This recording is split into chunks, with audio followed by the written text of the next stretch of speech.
నమస్తే, welcome to VPR economics.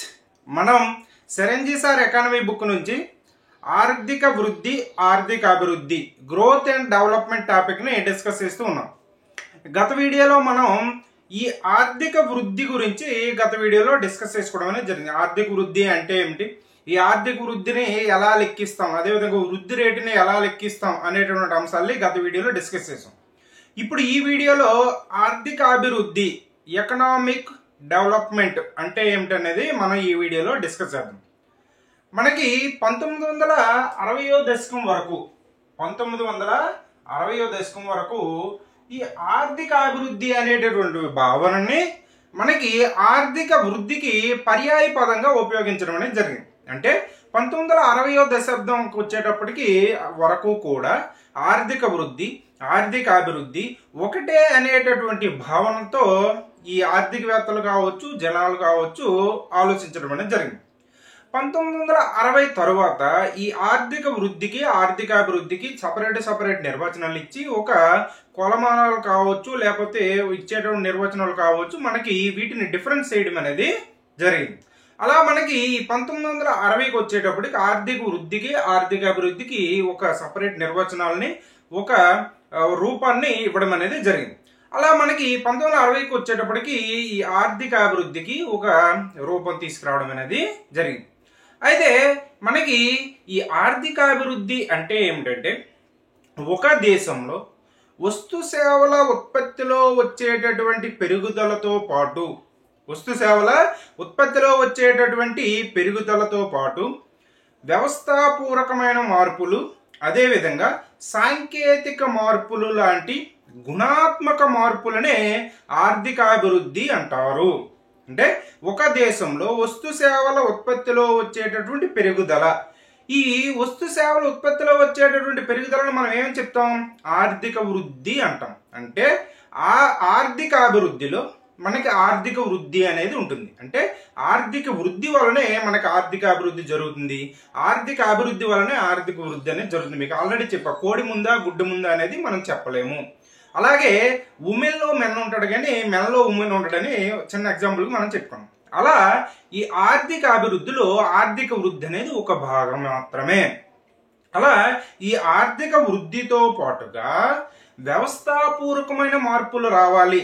పెట్టుబడిదారి అంటే మిశ్రమ ఆర్థిక వ్యవస్థ నుంచి పెట్టుబడిదారి ఆర్థిక వ్యవస్థ కావచ్చు, సామ్యవాద ఆర్థిక వ్యవస్థ నుంచి పెట్టుబడిదారి ఆర్థిక వ్యవస్థ కావచ్చు, అదేవిధంగా వ్యవసాయ రంగం పైన ఆధారపడేటువంటి వాళ్ళు మనకి పారిశ్రామిక రంగానికి, అదేవిధంగా సేవా రంగానికి ఇలా మరలడం, అదేవిధంగా మనం ఉపయోగించేటువంటి పాత పద్ధతుల నుంచి కొత్త పద్ధతులకు మారడం, ఇటువంటి వ్యవస్థాపూర్వకమైనటువంటి రాజకీయ పరంగా కావచ్చు, మానసికంగా కావచ్చు, మనకి జెండర్ పరంగా కావచ్చు, ఇలా మనం వ్యవస్థాపూర్వకమైన మార్పులు అనేది రావాలి ఆర్థిక వృద్ధితో పాటుగా. ఆర్థిక వృద్ధి అంటే ఏంది? వస్తు సేవల ఉత్పత్తిలో వచ్చేటటువంటి పెరుగుదలతో పాటుగా వ్యవస్థాపూర్వకమైన మార్పులు రావాలి. అదేవిధంగా సాంకేతిక పరిజ్ఞానంలో మార్పులు అనేవి రావాలి. పాత పద్ధతులు ఉపయోగించి తాళపత్ర గ్రంథాలని ఉపయోగించి రాయడం కాకుండా కంప్యూటర్లో ఉపయోగించి రాస్తాం. ఆ కంప్యూటర్లో కూడా పోయి ఇప్పుడు ఫోన్లోనే నోట్ అనేది వచ్చేసింది. అవి కాకుండా గూగుల్ డ్రైవ్లని ఇలా రకరకాలైన సాంకేతిక పరిజ్ఞానాలు మనకు అందుబాటులో వచ్చాయి. సో ఇలా మనం వాటి పాత పద్ధతుల స్థానంలో కొత్త పద్ధతులు, కొత్త సాంకేతిక పరిజ్ఞానాన్ని, ఇలాంటి సంస్థాగతమైనటువంటి మార్పుల్ని, సాంకేతిక పరమైనటువంటి గుణాత్మక మార్పులు అనేవి ఉంటే మనకి ఆర్థిక వృద్ధి అనేది పరిమాణాత్మక మార్పులను తెలియజేస్తే, ఆర్థిక అభివృద్ధి అనేది గుణాత్మక, వ్యవస్థాపూర్వక, సాంకేతిక పరమైనటువంటి మార్పుల్ని తెలియజేయడం అనేది జరుగుతుంది. ఈ విధంగా మనకి ఈ ఆర్థిక అభివృద్ధి అనేది ఆర్థిక వృద్ధితో పాటుగా వ్యవస్థాపూర్వకమైన మార్పులు రావాలి, అదేవిధంగా సాంకేతిక పరిజ్ఞానంలో మార్పులు రావాలి. ఇలాంటి అనేక రకమైన బహుముఖమైనటువంటి ప్రక్రియగా మనం ఈ ఆర్థిక అభివృద్ధిని చెప్పడం అనేది జరుగుతుంది. అయితే ఈ ఆర్థిక అభివృద్ధిని మనం ఏ విధంగా చెప్పవచ్చు అంటే, చిన్న ఎగ్జాంపుల్గా మనం చెప్పుకుంటే, మనకి ఆర్థిక అభివృద్ధి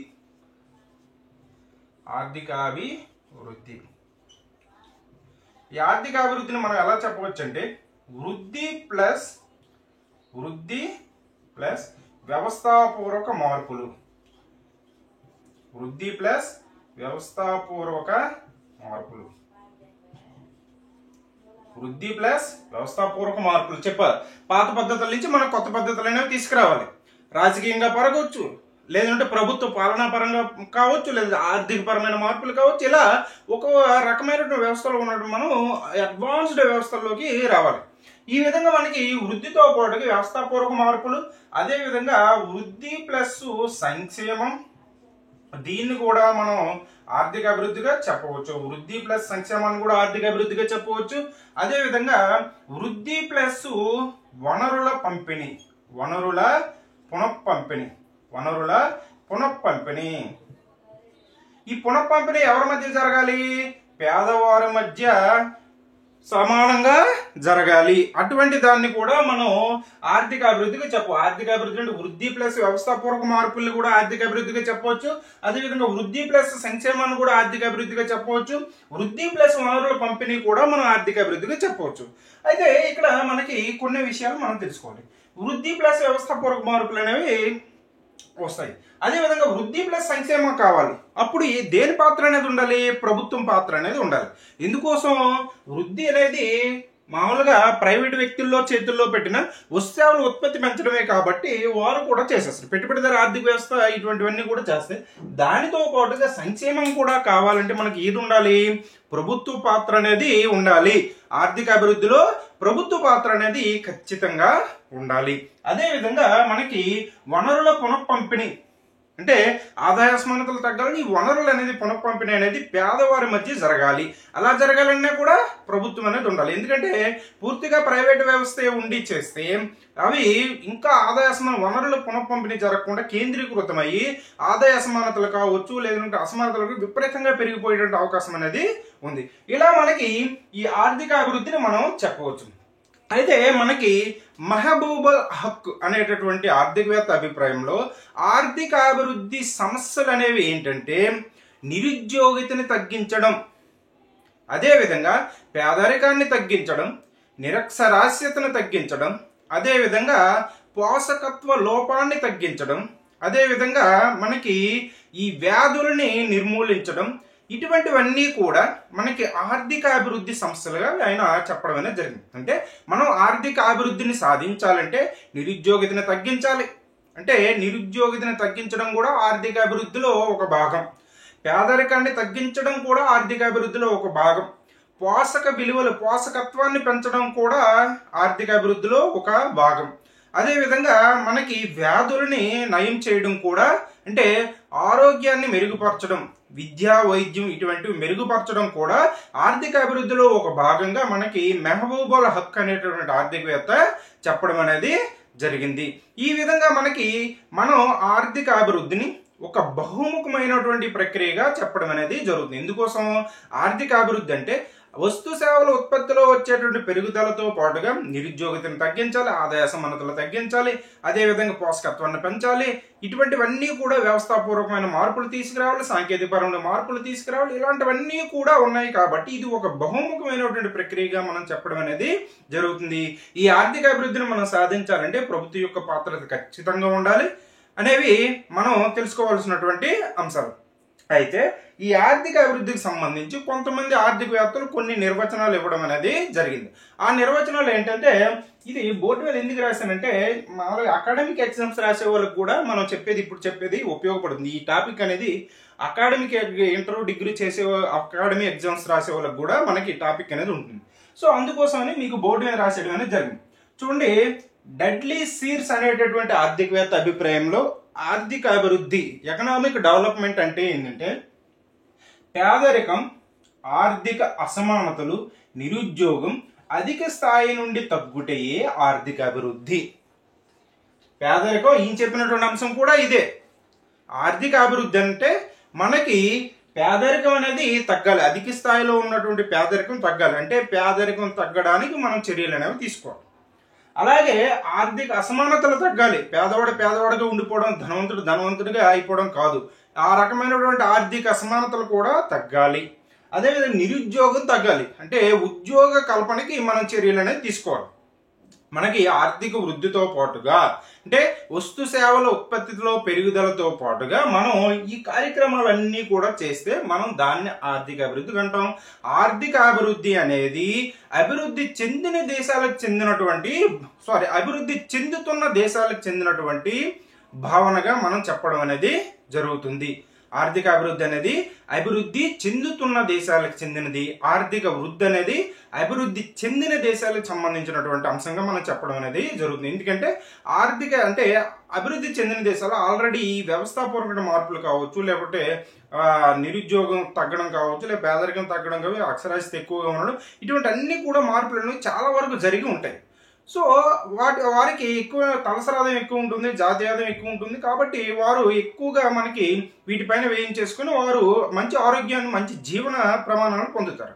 కానీ అభివృద్ధి చెందుతూ ఉన్న దేశాల్లో మన దగ్గర డబ్బులు ఉన్నాయనుకోండి, మనకు నచ్చినట్టు ఖర్చు పెట్టుకుని అన్నీ మనం సమకూర్చుకుంటాం. సో డబ్బులు లేనప్పుడు ఏం చేస్తాం? డబ్బులు వచ్చిన తర్వాత ఒక్కొక్కటిగా సమకూర్చుకుంటాం. సో దానికి అదే తేడా. అదేవిధంగా మనం ఈ ఆర్థిక అభివృద్ధిని ఏ విధంగా చెప్తామంటే, ఒక వ్యక్తి అంటే శారీరక పెరుగుదలతో పాటుగా, అంటే కొద్దిగా ఒళ్ళు చేయడంతో పాటుగా వాడికి మానసికమైనటువంటి పెరుగుదల కూడా ఉండాలి. అంటే తెలివితేటలు కూడా పెరగాలి. అలా పెరిగితేనే ఆర్థిక అభివృద్ధి అంటాం. అలా పెరగకుండా ఆ మనిషి లావుగా ఒళ్ళు చేసేసాడు కానీ తెలివి అనేది లేదనుకోండి, అలా జరిగేదానిని ఆర్థిక వృద్ధిగా చెప్పడం అనేది జరుగుతుంది. సో ఈ విధంగా మనకి డెడ్లీ సీడ్స్ అభిప్రాయంలో పేదరికం తగ్గాలి, ఆర్థిక అసమానతలు తగ్గాలి, నిరుద్యోగం తగ్గాలి, అధిక స్థాయి నుండి తగ్గుటయే ఆర్థిక అభివృద్ధి. అంటే పేదరికం, నిరుద్యోగం, ఆర్థిక అసమానతలు అధిక స్థాయి నుంచి తగ్గించడానికి మనం తీసుకునేటువంటి చర్యలన్నీ కూడా ఆర్థిక అభివృద్ధిలోకి వస్తాయి అని ఈయన చెప్పడం అనేది జరిగింది. నెక్స్ట్ గున్నార్ మిర్దాల్ అనేటటువంటి ఆర్థికవేత్త ఇచ్చినటువంటి నిర్వచనం దేనికి ఇచ్చాడు? ఆర్థిక అభివృద్ధికి గున్నార్ మిర్దాల్ అనేటటువంటి ఆర్థికవేత్త ఇచ్చినటువంటి నిర్వచనం ఏంటంటే, మొత్తం సాంఘిక వ్యవస్థ ప్రగతి పదంలో పయనించటే ఆర్థిక అభివృద్ధి. ఇందుకోసం అభివృద్ధి చెందుతున్న దేశాలకు సంబంధించింది ఆర్థిక అభివృద్ధి. ఈ అభివృద్ధి చెందుతున్న దేశాల్లో సాంఘిక పరమైనటువంటి వెనుకబాటుతనం కూడా ఉంటుంది. చూడండి, పితృస్వామ్య వ్యవస్థ అనేది ఉంటుంది, కుల వ్యవస్థ అనేది ఉంటుంది, కట్న కానుకలు, ఇటువంటివన్నీ కూడా ఇటువంటి సాంఘిక పరమైనటువంటి సామాజిక అసమానతలు అనేవి చాలా ఎక్కువగా ఉంటాయి. అంటే ఈ చెప్పినటువంటి వ్యవస్థ అంటే సాంఘిక వ్యవస్థ ప్రగతి పదంలో పయనించే ఆర్థిక అభివృద్ధి. అంటే మనం వీటి నుంచి బయటపడాలంటే ఏం చేయాలి? మనకి అక్షరాస్యత అనేది పెంచాలి. అక్షరాస్యత పెంచితే ప్రజలకు అవేర్నెస్ పెరుగుతుంది. దాని వలన కొంత సామాజిక అసమానతలు అనేవి తగ్గడం అనేది జరుగుతుంది. సో అలా చేయడం కోసం చేసేటువంటి పనులన్నీ కూడా ఆర్థిక అభివృద్ధికి మన గున్నార్ మిర్దాల్ చెప్పడం అనేది జరిగింది. మొత్తం సాంఘిక వ్యవస్థ ప్రగతి పదంలో పయనించటే ఆర్థిక అభివృద్ధి అని గున్నార్ మిర్దాల్ చెప్పడం అనేది జరిగింది. నెక్స్ట్ హాన్స్ సింగర్ అభిప్రాయం ప్రకారం 80% ఉన్న వ్యవసాయ ఉపాధిని 15% మార్చే ప్రక్రియ ఆర్థిక అభివృద్ధి. మనకి నార్మల్గా ఏం జరుగుతుందంటే, వెనుకబడిన దేశాలు కావచ్చు, అభివృద్ధి చెందుతున్న దేశాలు కావచ్చు, ఎక్కువగా వ్యవసాయ రంగం పైన ఆధారపడి ఉంటాయి. జాతీయ ఆదాయంలో ఎక్కువ వాటాలు కూడా వ్యవసాయ రంగం నుంచి వస్తూ ఉంటాయి. అదేవిధంగా ఇటువంటి వాటిపైన ఎక్కువగా మనకి ఉపాధిని కల్పించే రంగాలు కూడా వ్యవసాయ రంగాలే ఉంటాయి. సో అటువంటి పరిస్థితుల నుంచి మనకి 80% ఉపాధి కల్పించేటువంటి వ్యవసాయ రంగం నుంచి మనం ఆ ఉపాధిని 15% తగ్గించాలి. అంటే మనం ఏం చేయాలి? మిగతా రంగాలను అభివృద్ధి చేయాలి. పారిశ్రామిక రంగాన్ని, సేవల రంగాన్ని అభివృద్ధి చేసి ఈ 80%లోనూ ఉన్నటువంటి మిగతా 65% జనాభాకి, శ్రామికులకి మనం మిగతా రంగాల్లో ఉపాధి అనేది కల్పించాలి. అలా కల్పించాలంటే మనం ఏం సాధించాలి? ఆర్థిక వృద్ధి సాధించాలి, ఆర్థిక అభివృద్ధి ప్రక్రియను చేపట్టాలి. ఆర్థిక అభివృద్ధి ప్రక్రియలో నిరుద్యోగతను తగ్గించడం, అదేవిధంగా ఉపాధిని పెంచడం, పేదరికాన్ని తగ్గించడం, సంస్థాగత మార్పులు తీసుకురావడం, ఇటువంటివన్నీ కూడా మనకి ఆర్థిక అభివృద్ధిలో భాగంగా ఉంటాయి. కాబట్టి మనం వ్యవసాయ రంగం పైన ఎక్కువగా ఈ దేశాలు అనేవి ఆధారపడి ఉంటాయి. ఎక్కువ ఉపాధి కూడా వ్యవసాయ రంగం అందిస్తుంది. సో ఈ వ్యవసాయ రంగం నుంచి మనం మిగతా రంగాలను డెవలప్ చేసుకుంటూ మిగతా రంగాలలో ఉపాధి అనేది కల్పించేటువంటి స్థాయికి వస్తే మనం ఆర్థిక అభివృద్ధి సాధించినట్టుగా మనం చెప్పడం అనేది జరుగుతుంది. అలా మనకి హాన్స్ సింగర్ అనేటువంటి ఆర్థికవేత్త 80% ఉన్న వ్యవసాయ ఉపాధిని 15% మార్చే ప్రక్రియ ఆర్థిక అభివృద్ధిగా చెప్పడం అనేది జరిగింది. నెక్స్ట్ 4వది మాడిసన్ అనేటటువంటి ఆర్థికవేత్త ఇచ్చిన నిర్వచనం ఏంటంటే, ధనిక దేశాల ఆదాయ స్థాయి పెరుగుదలకు సంబంధించినది ఆర్థిక వృద్ధిగాను, పేద దేశాల ఆదాయ స్థాయి పెరుగుదలకు చెందినది ఆర్థిక అభివృద్ధిగాను మనకి ఎవరంటే మాడిసన్ అనేటువంటి ఆర్థికవేత్త. ధనిక దేశాల ఆదాయ స్థాయి పెరుగుదలకు సంబంధించి ఆల్రెడీ చెప్పాం. ఆర్థిక వృద్ధి అంటే ఇది అభివృద్ధి చెందిన దేశాలకు అంటే మనకి బాగా డెవలప్డ్ కంట్రీస్కు బాగా ధనం ఉన్నటువంటి దేశాలకు చెందినటువంటి నిర్వచనంగా చెప్పాం. ఆ దేశాలలో ఆదాయ స్థాయి పెరుగుదల అంటే ఏంది? వస్తు సేవల ఉత్పత్తిలో పెరుగుదల, జాతీయ ఆదాయంలో పెరుగుదల. ఇది అభివృద్ధి చెందిన దేశాలకి ఆర్థిక ధనిక దేశాలకి చెందినటువంటి నిర్వచనంగా ఈయన చెప్పడం అనేది జరిగింది. అదే పేద దేశాల ఆదాయ స్థాయి పెరుగుదలను చెందినది ఆర్థిక అభివృద్ధి. సో పేద దేశాల్లో మనకి ఆదాయ స్థాయిలు పెరగాలంటే మనం ఇటువంటి సంస్థాగత మార్పులు తీసుకురావాలి, సాంకేతిక మార్పులు తీసుకురావాలి, సాంఘిక సంక్షేమాన్ని సాధించాలి. ఇటువంటివన్నీ చేయడం వలన మన ఆదాయ స్థాయిలు అనేవి పెరుగుతాయి. సో అభివృద్ధి చెందుతూ ఉన్న దేశాల్లో ఆదాయ స్థాయిలు అనేవి పెరుగుతాయి. సో మనం చేపట్టేటటువంటి ఈ ప్రక్రియలన్నింటినీ కూడా మనం ఆర్థిక అభివృద్ధికి చెప్పడం అనేది జరుగుతుంది. ఈ విధంగా మనకి ఈ మాడిసన్ అనేటువంటి ఆర్థికవేత్త ధనిక దేశాల ఆదాయ స్థాయి పెరుగుదలకు సంబంధించిన ఆర్థిక వృద్ధిగాను. సో ఆల్రెడీ మనం గత వీడియోలో చెప్పుకున్నాం, ఆర్థిక వృద్ధి అనేది అంటే ధనిక దేశాలకు చెందింది, అభివృద్ధి చెందిన దేశాలకు సంబంధించినటువంటి నిర్వచనం. ఆ అభివృద్ధి చెందిన దేశాలు ఆల్రెడీ ఈ వ్యవస్థాపూర్వక మార్పులన్నీ ఆల్రెడీ జరిగే ఉంటాయి కాబట్టి వాటి వస్తు సేవల ఉత్పత్తిలో వచ్చేటటువంటి జాతీయ ఆదాయంలో వచ్చేటువంటి పెరుగుదలనే మనం ఆర్థిక వృద్ధిగా చెప్పడం అనేది జరుగుతుందని చెప్పడం అనేది జరిగింది. ఆ విధంగా మనకి మాడిసన్ నిర్వచనం అనేది చెప్పారు. నెక్స్ట్ది కిండల్ బర్గర్. ఈ కిండల్ బర్గర్ అనేటటువంటి ఆర్థికవేత్త ఇచ్చినటువంటి నిర్వచనం ఏంటంటే, ఈయన ఆర్థిక వృద్ధి ఎక్కువగా ఉత్పత్తికి చెందినది, ఆర్థిక అభివృద్ధి అనేది ఉత్పత్తి మరియు సాంకేతిక సంస్థాగత మార్పులకు చెందినది. మనం ఇప్పటి నుంచి మొత్తుకుంటూ చెప్పేది ఇదే. ఆర్థిక వృద్ధి ఎక్కువగా ఉత్పత్తికి చెందినది. ఆర్థిక వృద్ధి అంటే ఏంటంటే ఏకముఖ ప్రక్రియ. ఇది ఆర్థిక వృద్ధి అనేది ఏకముఖ ప్రక్రియ. అంటే ఓన్లీ వస్తు సేవల ఉత్పత్తిలో వచ్చేటటువంటి మార్పునే, పెరుగుదలను మాత్రమే ఆర్థిక వృద్ధిగా చెప్తాం. మిగతా వేరే అంశాలను మనం పరిగణలోకి తీసుకోం. ఆ వేరే అంశాలను ఏమీ పరిగణలోకి తీసుకోకుండా ఓన్లీ వస్తు సేవల ఉత్పత్తిలో వచ్చేటటువంటి పెరుగుదలను మాత్రమే ఆర్థిక వృద్ధిగా తీసుకుంటాం. అంటే జాతీయ ఆదాయంలో వచ్చేటటువంటి పెరుగుదలను మాత్రమే ఆర్థిక వృద్ధిగా తీసుకుంటాం. అలా కాకుండా మనకి ఆర్థిక అభివృద్ధి అనేది ఏంటంటే ఉత్పత్తి మరియు ఉత్పత్తిలో పెరుగుదల రావాలి, మరియు సాంకేతిక పరిజ్ఞానంలో మార్పు అనేది రావాలి. అంటే పాత సంతక పద్ధతులు వదిలేసి మనం ఆధునిక పద్ధతుల్లో అవలంబించాలి. అదేవిధంగా సంస్థాగత మార్పులకు చూడాలి. అంటే మనం వ్యవస్థల్లో కూడా మార్పులు అనేవి మనం సాంఘికపరమైన, రాజకీయపరమైన, ఆర్థికపరమైనటువంటి ఇటువంటి మనకి ఈ మార్పులు అనేది తీసుకురావాలి. ఈ విధంగా మనకి ఆర్థిక వృద్ధి అనేది ఉత్పత్తికి సంబంధించి ఉత్పత్తి పరంగా ఆలోచించేటటువంటి పద్ధతి ఆర్థిక వృద్ధి. ఆర్థిక అభివృద్ధి అనేది ఉత్పత్తితో పాటుగా, అంటే చూడండి, ఆర్థిక అభివృద్ధి అంటే ఉత్పత్తి లేకుండా ఉండదు. ఆ ఉత్పత్తితో పాటుగా అంటే ఆర్థిక వృద్ధితో పాటుగా సంస్థాగత మార్పులు రావాలి, సాంకేతిక పరమైన మార్పులు అనేవి తీసుకురావాలి. ఆ విధంగా చేసేటటువంటి ప్రక్రియనే మనం ఆర్థిక అభివృద్ధిగా చెప్పడం అనేది జరుగుతుంది. ఈ విధంగా మనకి వివిధ ఆర్థికవేత్తలు వారి యొక్క అభిప్రాయాన్ని ఒక నిర్వచనాల రూపంలో మనకి ఆర్థిక అభివృద్ధికి సంబంధించి ఇవ్వడం అనేది జరిగింది. అయితే మనకి ఆర్థిక వృద్ధి లేదా ఆర్థిక అభివృద్ధి అని మనం ఎలా చెప్తామంటే, ఒకవేళ తలసరి ఆదాయం పెరిగింది కానీ ఆదాయ అసమానతలు పెరిగిపోయినాయి అనుకోండి, దానిని ఆర్థిక అభివృద్ధిగా చెప్పం. అంటే తలసరి ఆదాయ పెరుగుదలను ఒక రకంగా తలసరి ఆదాయ పెరుగుదలను కూడా మనం ఆర్థిక అభివృద్ధిగా చెప్తాం. ఈ ఆర్థిక అభివృద్ధి అంటే తలసరి ఆదాయం పెరిగినంత మాత్రం ఆర్థిక అభివృద్ధి పెరిగిందని చెప్పం. ఎందుకు? ఆదాయ అసమానతలు ఎక్కువగా ఉన్నాయనుకోండి, దాన్ని ఆర్థిక అభివృద్ధి చెప్పం. అలా కాకుండా తలసరి ఆదాయం పెరిగి ఆదాయ అసమానతలు తగ్గాయి అనుకోండి, దాన్ని ఆర్థిక అభివృద్ధిగా చెప్పడం అనేది జరుగుతుంది. ఈ విధంగా మనం ఈ తలసరి ఆదాయంలో పెరుగుదలని మనం ఆర్థిక అభివృద్ధికి ఒక సూచికగా కూడా మనం చెప్పుకోవడం అనేది జరుగుతుంది. ఇది మనం ఈ వీడియోలో చెప్పుకున్నటువంటి అంశం.